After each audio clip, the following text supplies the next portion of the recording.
Afternoon,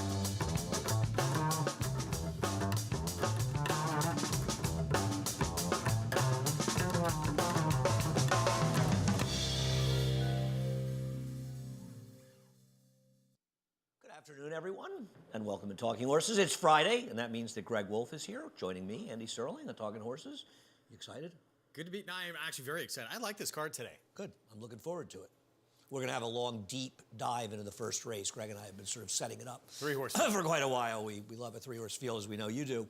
But we do have some interesting races as the day progresses along. Of course, tomorrow is the Dubai World Cup.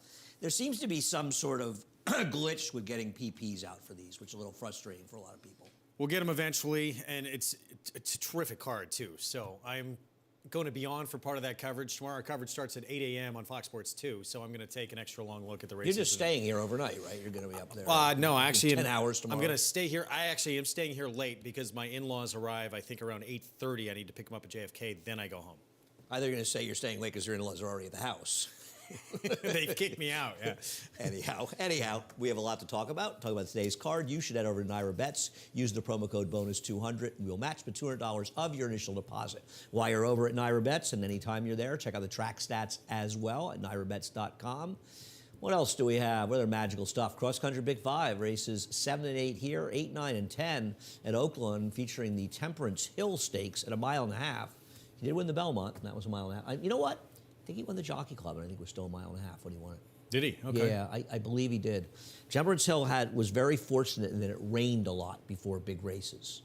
He won the Belmont, he won the Travers, and I believe he won the Jockey Club. He also won the Super Derby, and that was, in those days, the Super Derby was a very big race down in Louisiana. We're still waiting for someone to kind of take that mantle of Lone Rock in that division. I agree. And the horse who was so good last year, he just disappeared. Is that Next? Yeah, Next is right. Next is right.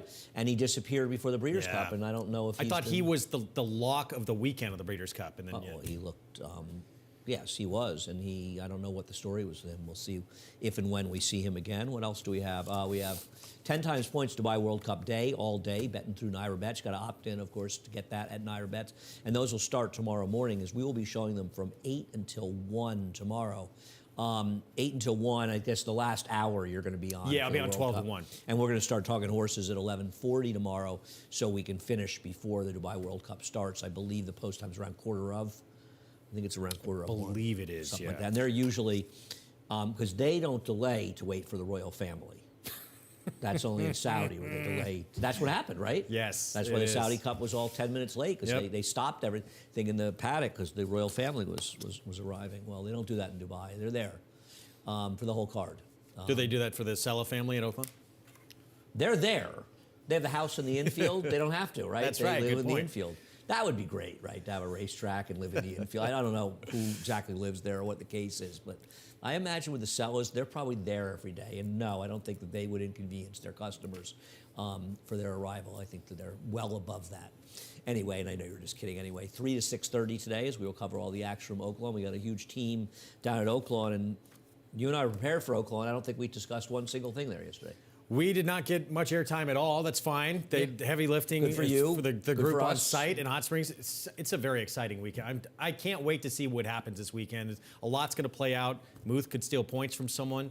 I think Muth doesn't have to win that race. Someone could step up and stamp themselves as a major contender. And it's time to put up or shut up. Yeah. You know, I mean, we saw decent performances in Louisiana, solid performances, big pace, but this weekend, next weekend, there's going to be more definitive answers, because right now, the high buyers are in the mid to low 90s. There's nobody out there that's announced themselves as I'm the horse, and tomorrow we'll find out if fierceness can come back. And, you know, I still believe in my heart that he's capable of running the best races he did in the Breeders' Cup, but he better run it tomorrow. And my feeling with them was they were going to send him.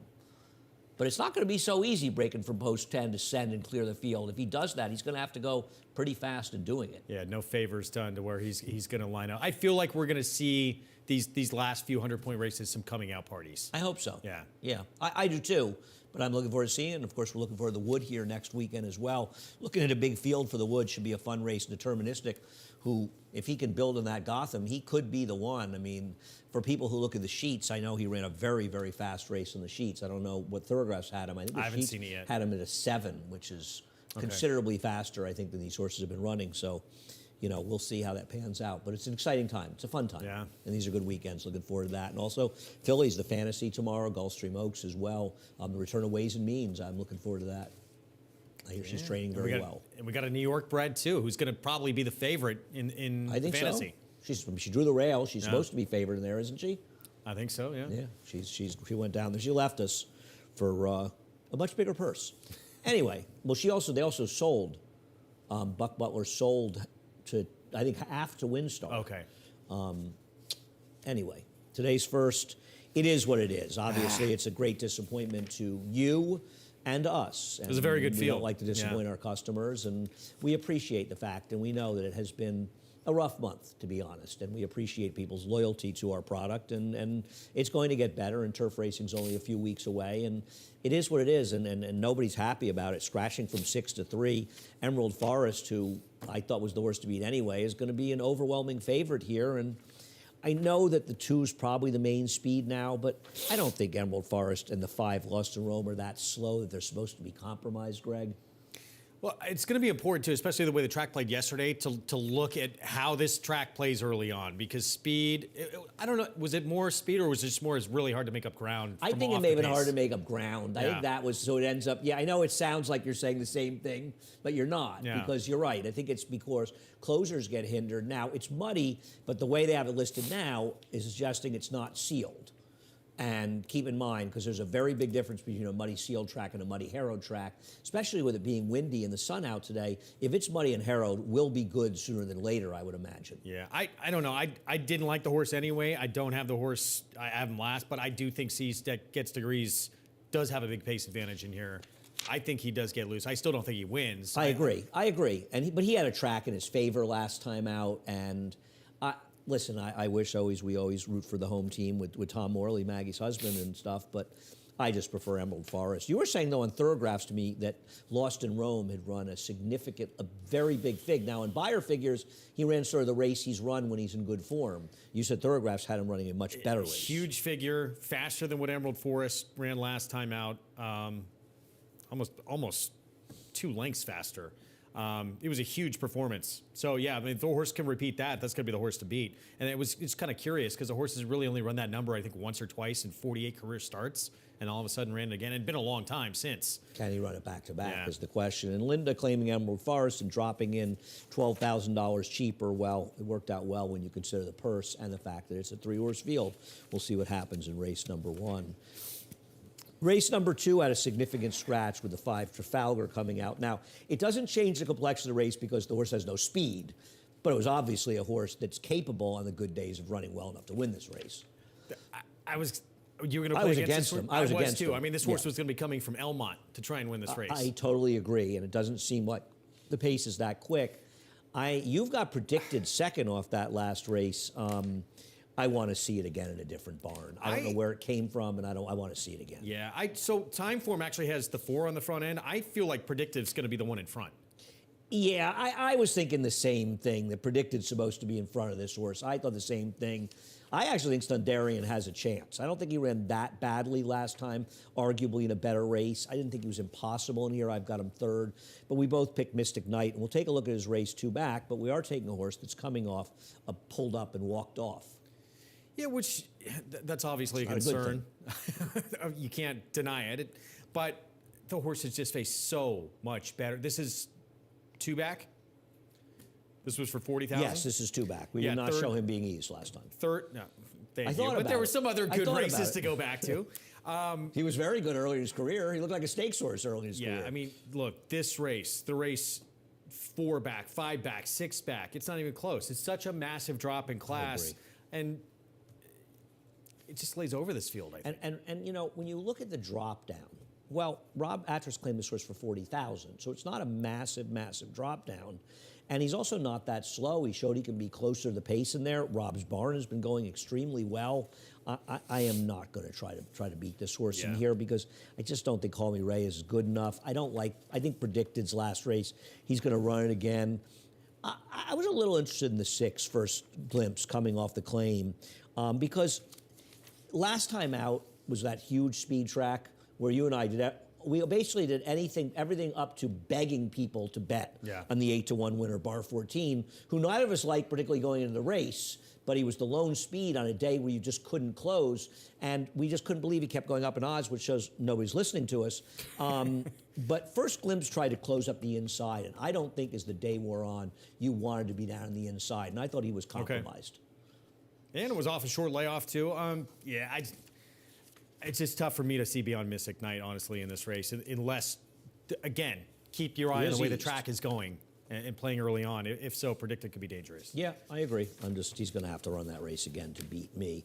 Race number 3. In race number 3, Greg's hoping it's a big speed track today, apparently. I by the way, I picked this horse last time. I don't think I picked him. I picked him second, 2 back, or third, but I definitely picked and bet him last time. I love the fight she shows in the lane, right? She's nothing if not a fighter. She's going to be in front. She's valiant. We're talking about the 3-hour award, 15-1 morning line. Look, the one scratching helps her too. Yeah, that was part of the reason I liked her. Malou is no star. We'll show Malou in the Splendid One running second and third together, 2 back for Malou in the last race, I think. No, 2 back for both of these, actually. Malou is no star. She may win, but she's way the horse to beat, though. But she'll win by default. Yeah. I will say this, and I'll get back to the 3 in a moment. Miss Fashionista stepped up and improved 24 buyer points. Right. To beat her in this race. And she only ran 5 buyer points worse than this effort in her next start. Yeah. So it's not wildly aberrant.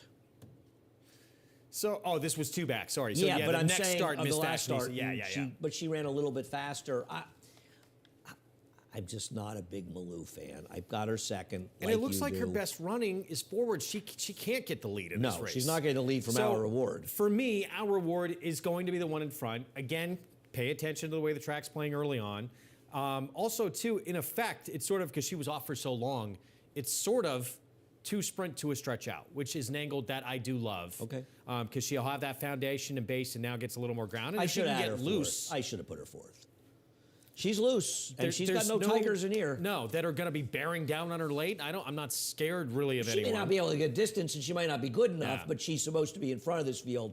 And this would be one where I think Isaac Castillo would be wise to get clear. Yeah. Don't let the other horses sit on top of her because she's not getting brave. Break their heart early. Yeah, she's not getting brave. Yeah. She's that kind of horse. She is who she is. She's running in the lower level maiden claiming races. She's not going to get gutsy down the lane in all likelihood. You got to make them come and get you.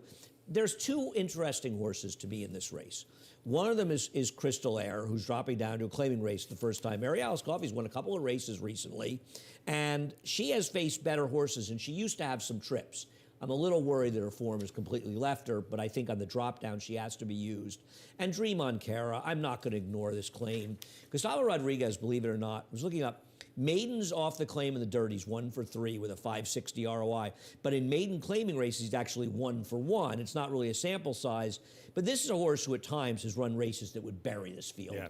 And I just thought maybe the barn change could wake this horse up. It's not a question of being a good trainer change. It's a question of sometimes horses just moving barns. And maybe today could be the day for her, but she has had many chances. No, you're spot on. I mean, I probably should have had the 7 in there somewhere, but both the 5 and the 7, just with how they fared against a lot better company, if they wake up a little bit. And they don't have to do much against this group. Well, that's the thing. It's like, and doesn't Malou feel like a horse that's just going to keep finding ways to lose? Yeah. Linda Rice wins, and it's just, I don't want to take a short price for Linda on a horse that's had its share of chances. Race number 4, a massive scratch in here with Magic Express coming out, which actually probably works in the favor of the horse that I have on top. I want to start with Mandatory, though, even though I have him 3rd and you have him 2nd. He is in raging form. I thought his last race was still a good effort by him.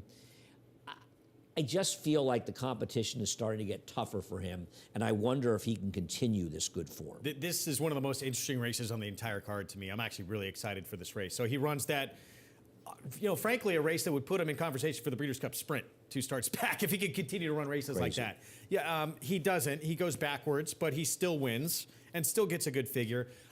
I look at it and I say, well, wow, you're going to run him back again this quickly after he just goes backwards like that? But John Kimmel had said this horse, and this is part of the reason why the horse kind of changed. He had foot issues. They changed his shoe from a regular aluminum to glue-on shoes, and then he kind of woke up and became this monster. But he said he worked the horse so fast in between starts that he felt like he almost had to start in between races. He feels like that's why he kind of regressed, even though he won last start. Maybe that's why he regressed a little bit last time out. He worked at 46-2? Listen, he's obviously capable of just beating these horses in his form. I kind of want to see it again. I thought it was a tougher race. I have a theory in here. I think What's Up, Bro might have been a very good claim by Linda Rice that she can do well with. Now, to be fair, when he ran the 90, he got clear and he was able to control in the front end. But they rated him last time. I'm not blaming Kendrick. It probably was Linda. These were tactics they used. You can't rate this horse. If you're going to get him to run, I know he's won rating before, but you want him to run well enough to beat these kind of horses, you've got to go to the front end. Yeah. So my hope with him is they learned their lesson from last time. He has the clear speed, and they just go to the lead. Is he going to be good enough? I don't know, but I thought his price would be okay in here, so I took him to wire the field. You've taken Linda's other horse, who I have second. He is the better of the 2 horses, but the question is he going to be ready coming off a 6-month layoff? I mean, to me, take away that one race from mandatory, and he's the best horse in the field. I agree. I feel it's not even close. There is the layoff to deal with, so he hasn't raced since early September, Saratoga. He had a filling, I guess, in his ankle, and so they needed to give him some time off to recover. Linda Rice says he has been breezing very good. He has come back strong. Look at who this horse early. I know it took him a little while to break his maiden. He was third against Ain't Life Grand and Conager, who was that freak sprinter. For a while, you and I thought Conager might be, one of the top sprinters in the division that year. And then they tried to go along with him. It didn't work out. He kind of regressed. When he was running his good races, Yeah. he was. You will remember something about this horse when I remind you of it.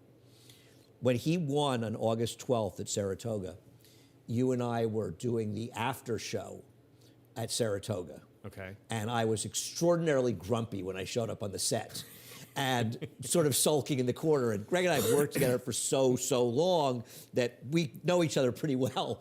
And we're both pretty good at seeing when the other one's not in the mood for our usual BS.